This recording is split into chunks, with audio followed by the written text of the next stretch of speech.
that, I would say we need to reject the minutes until it's updated with that statement or attached. Just my thought. I can send it, so I don't have the minutes here with me, but I can send it. And I guess the point is, if you read it into the minutes, that it should be in the minutes. Absolutely. Yeah, I would agree with that. I did send it in its entirety to be attached as, so it didn't need to be re-typed or anything like that.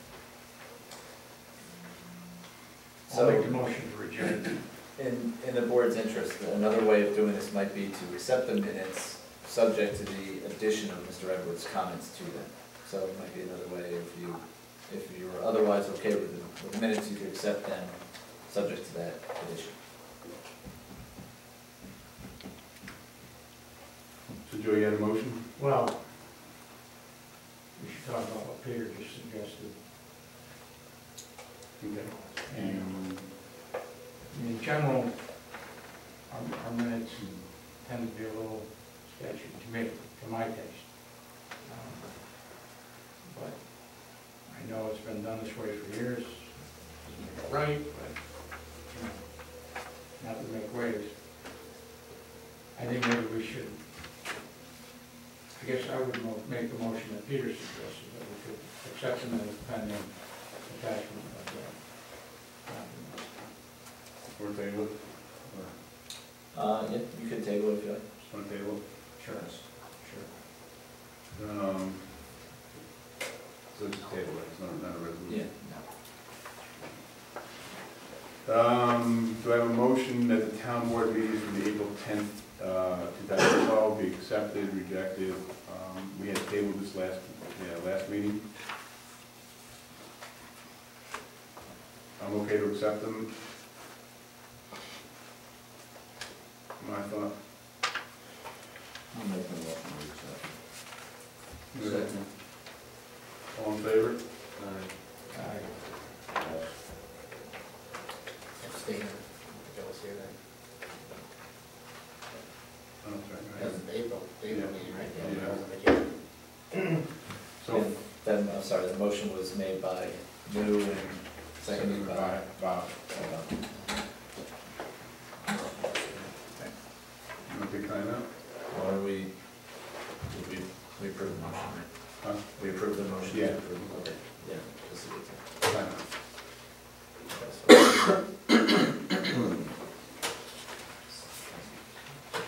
Yeah. People don't. You have your pay. Okay, We're back. we're back. Do I have a motion for the town board meeting minutes from the May 22nd, actually it's the town board agenda meeting minutes from the May 2nd, be accepted, rejected? That'd be May 22nd. May 22nd, sorry. I'll make that motion. Second? I'll second. All in favor? Aye. I don't have to abstain, like I was not at the meeting.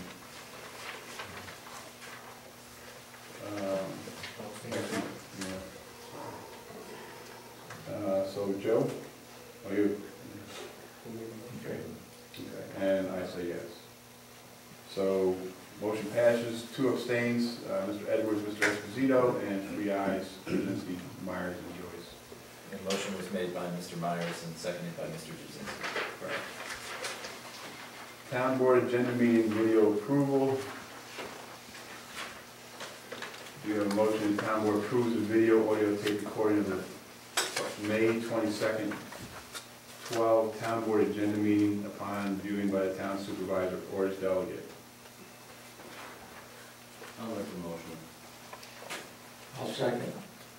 All in favor? Aye. Yes. I'll abstain. So motion passes with 4 ayes, 1 abstention from Mr. Edwards. It was made by Bob, seconded by Joe Jazinski. Town board meeting approval, video approval. The town board approves the video audio tape recording of the 6/12, 2012 town board meeting upon viewing of the town supervisor or his delegate. Do I have a motion? I'll make the motion.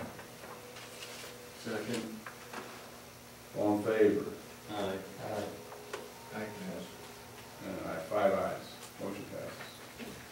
motion is made by Joe and seconded by Bob. You're pretty good. 3 years of law school.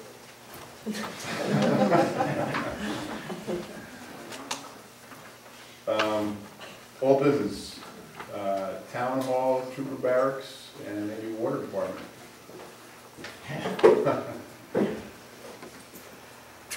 Town hall, trooper barracks, nothing new going on. Little minor thing with the air conditioning, we got that working, it's cool tonight. Nice. Water department, we had one chlorine pump totally failed, we had to replace that. So I was talking to Joe earlier, he asked me, or Dr. Cole and I had a conversation today about Portborough. Erosion study that was done, he got a preliminary report draft. He's gonna send back and talk to the guys about a couple things. Basically, our high levels of groundwater, there is some hot spots in some of the soil, which is causing the bolt corrosion. Hot spot is like a city, acidic, or is it an electric current, or?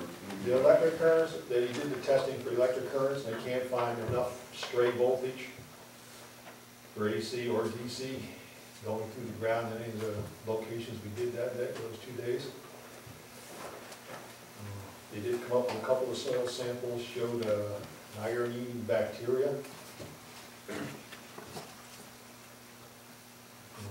right now there is an anode they were talking about, but that's $100 and some per valve, which is kind of probably not really cost worthy. You know, how long they last is a good question.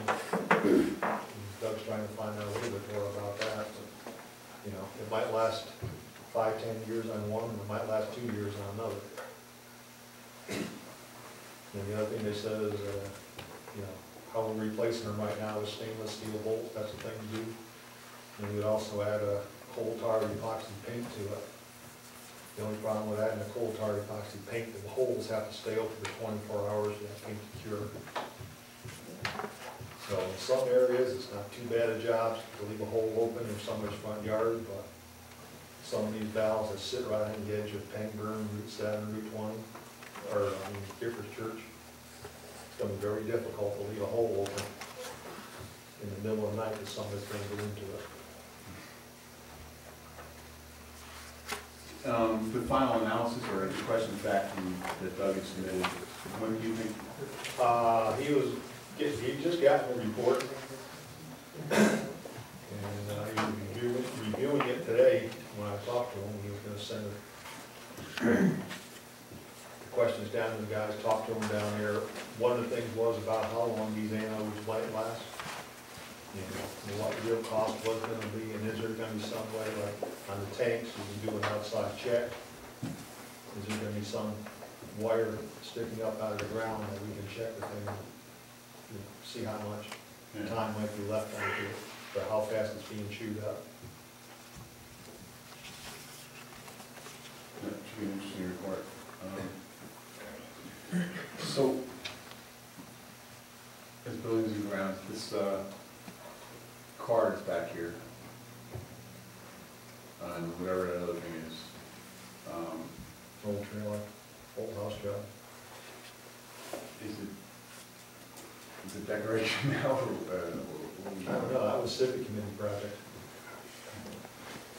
And I know, I see you still got some. I have, you know, that's all I heard, it was civic committee, it was started with them, So the civic committee's got the bill of sale, I guess? I'm assuming it's.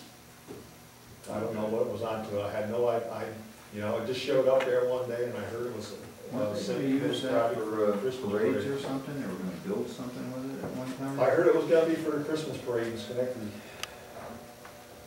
So as That's what I thought. new building superintendent.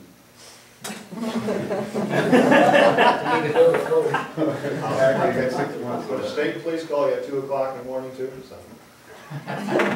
What's the date of the Rob parade? Fields. Yeah, that's cool.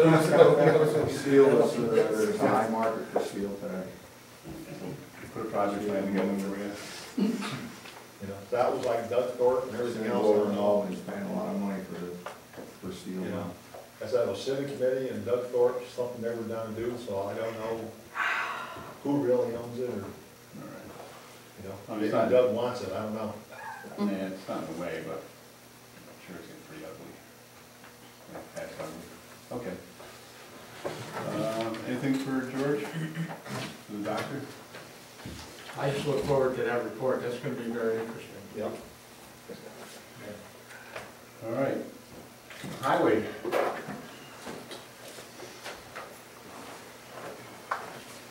Give me 1 second, Nick. I forgot to hand this out. So, I told Nick I'd help him with the 284 agreement. I just got so busy at work that I got halfway through it. So sorry about that. So, what I was going to suggest, once Nick introduces this and we walk through it, is that, once we agree on it, I'll transfer it to a 284 agreement, and then we'll just sign it and go from there. Is that all right with you? Well, take notice, it says estimate on top. All right, did you get a copy of this? Yeah, I know. That's what you wrote. It says estimate, so take that into consideration. In case the price changes at the end,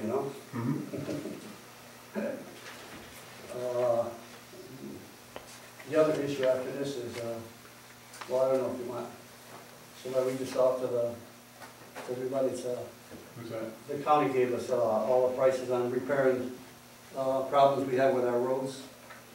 In Princetown Plaza, we got a couple potholes that we fixed over there, and they itemized everything here nice. We got $503 to do that. The lower run's got a dip bump in it. It's pretty bad, it sank right in. And the price on that was $1,390 to fix that. The lower run Brookside Drive shoulders has to be filled in. The pavement's breaking off the edges of the road. And they give us a price of $1,800 for that. They got the tonnage they're gonna use and everything else, and I recommended that I wanted gravel instead of gravel, which was a little cheaper, surprisingly. So that's $650 for that. That one little run. That overlook needs ditching, and that came to $974. Brookside Drive needs a new sign. We gotta make it and install it. It's $195. So they gave us a total of $6,010 for everything, which I thought was pretty good. So it's up to you to vote on and decide if you want to have it done. But like I said, it's an estimate, so they could change it. And the other highway issue is, I think you can explain it, Mike, was I missed a meeting about Parker's Corners Road, Yeah. Different Church Road. Yeah, I apologize again, Nick, I just been pretty crazy at work, so I called Nick when I was already there, saying, your hands up. Again, it was intentional, it was just, I was really busy, so. I don't want to take your thunder, but anyway, so Joe, I asked Joe to come down. We met with Angelo Santa Barbara, Joe Ryan, and Dave Ingalls, is that the guy's name? About highway in general. So we touched on this. I think we're all good with this. I mean, we'll obviously put up a resolution, and I'll transfer it to an 284 agreement. Reynolds Road will be getting paved this year. There's a term for it, Nick. I think it's just they poured and they leveled all in the same process. And Joe Ryan said it what it was. I didn't write it down. I missed it. But anyway, Reynolds Road is going to be paved and leveled, I guess. Parker's Corners, so, and I'll try to put together a report for this. So the state, New York State Department of Transportation approved of the idea of Nick's design. Instead of making it a Y, make it more like a T, so everybody's really got to slow down, and it has to come to a full stop, make the 90 come into onto the state road or county road. So, speaking with Joe and Angelo, so the approximate cost, and this is approximate, it might be high, I'm sure it's estimated high, is $250,000.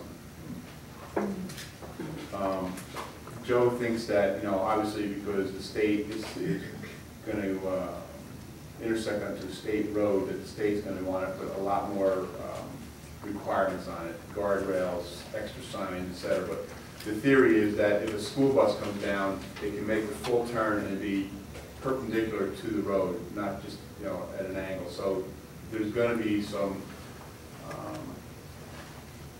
well, that's really the design. Gonna have to go back, he's gonna have to go back a little bit further, right? So a school bus has got to be able to get in there square, and that's really what the concern is. So they're concerned, so Angelo's gonna put it on the 2013 budget for review and possible approval.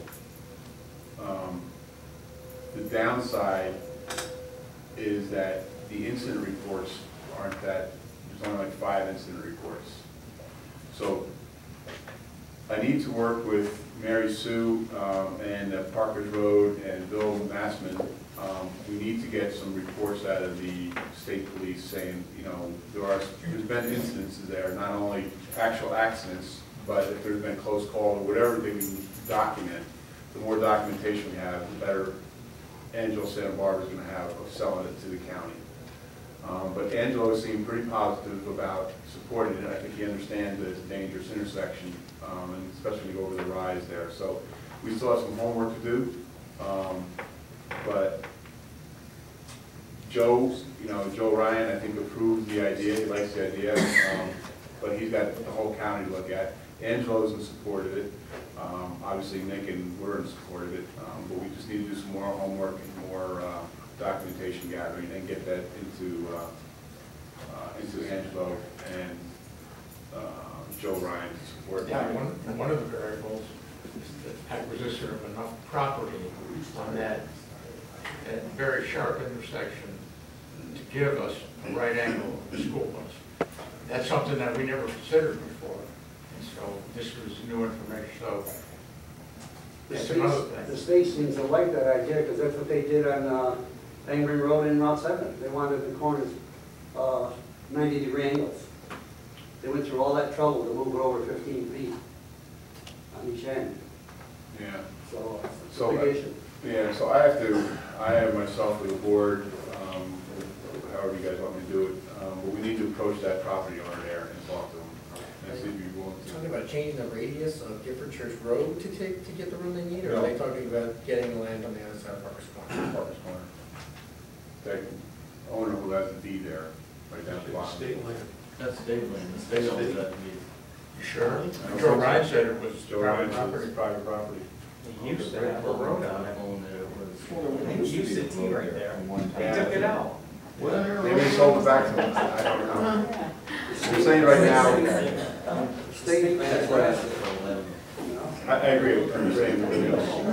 When Joe Ryan said, and Angelo and the engineer saying it's private property, we have to approach the owner and see what happens. So it's a pretty good news story.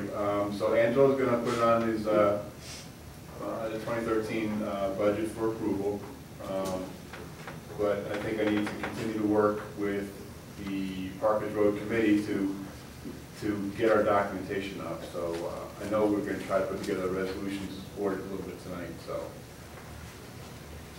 overall, it's a good meeting with Joe. And again, I apologize for missing.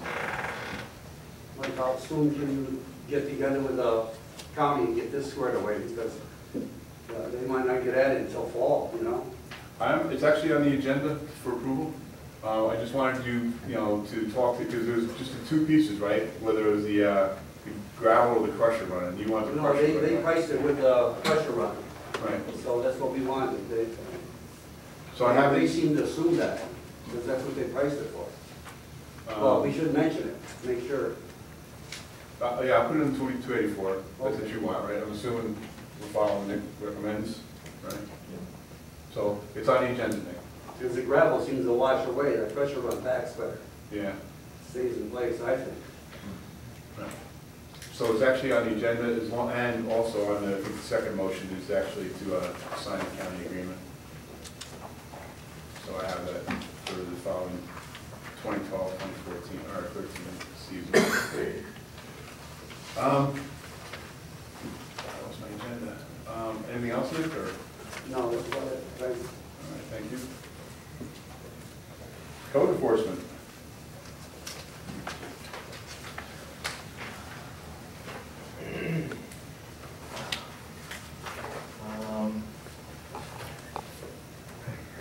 finally found out the legal change of the vacant property on Church Road. So we have a legal owner now, so we can go after him. I did put bunks in the pool, like the neighbors requested for the mosquitoes. But we will look into getting hold of a folding company, mortgage company, out of East Lansing, Michigan, who's holding the paper now, so I'll draw up a violation letter and send it out, and I just got this today. Last month was a normal month, you know, we're working on, Gifford Church 2485, that's still on there. I've been working with Mr. Jasinski on the alarm system in the building, we've been getting some prices on updating and maintaining it, so. So, and then I'll let Dan explain, or Joe. So, we have alarms in the building, and apparently, We have an alarm system that was put in, and it doesn't go anywhere. Other than if somebody's in a building and a fire starts, that's the notification we have.